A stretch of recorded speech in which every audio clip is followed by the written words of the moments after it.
so my topic is inflation, which is the loss in purchasing power of a currency unit, usually expressed as a general rise in the prices of goods and services. From an economic standpoint, inflation is not something that an economy or person ever wants to experience in their lifetime. Prices go up, the cost of living goes up, and all in all, inflation has a negative impact on the economy and society. With mentioning the idea of inflation, there are many components that go into this topic on a more in-depth approach. I'll first talk about the different types of inflation. So first is demand pull inflation, which is the upward raise on prices that follows a shortage in supply. Most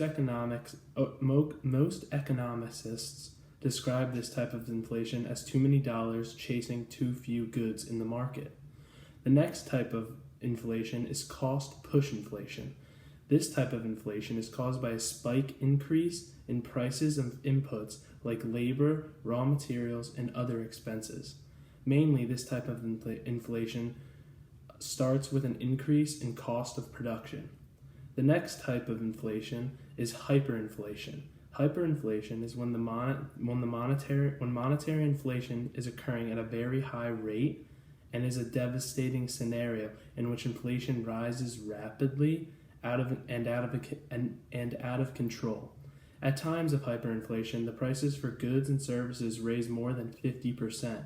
This is one of the worst types of inflation, but not the worst type. The worst type is actually stagflation, and this type of inflation is a combination of multiple economic adversities, such as combining poor economic growth, high unemployment, and severe inflation all at one time. This is definitely the worst type of inflation, and no one wants to experience obviously any type of inflation, but especially this one, because stagflation can last for a while, and it really can ruin economies. So all types of inflation have harmful impacts that affect society and the economy, ranging from higher interest rates, lower exports, lower savings, bad investments, malinvestments, ineffective government spending, and tax increases.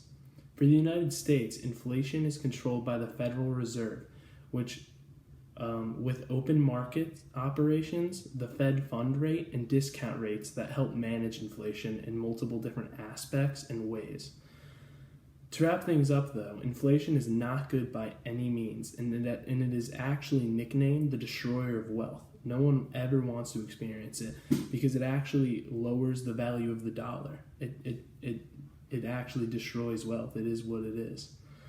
Hopefully we'll never have to endure inflation in our lifetime from a mainstream perspective. Obviously, supposedly the government actually benefits from inflation in some type of ways, such as being able to get more tax revenue by raising people's, like I said earlier, the impacts it has tax raises. So by raising taxes, the government actually benefits from it because it raises people in the higher tax brackets, which gets them more tax revenue to help build roads and stuff, which I guess is good for certain aspects, but it's not beneficial to the short-term individual citizen. So hopefully that never happens to us. Obviously, inflation does exist periodically in small segments, but nothing long-term like it has in 30 to 40 years ago when it happened the last time to the United States. So with that, I thank you for your time.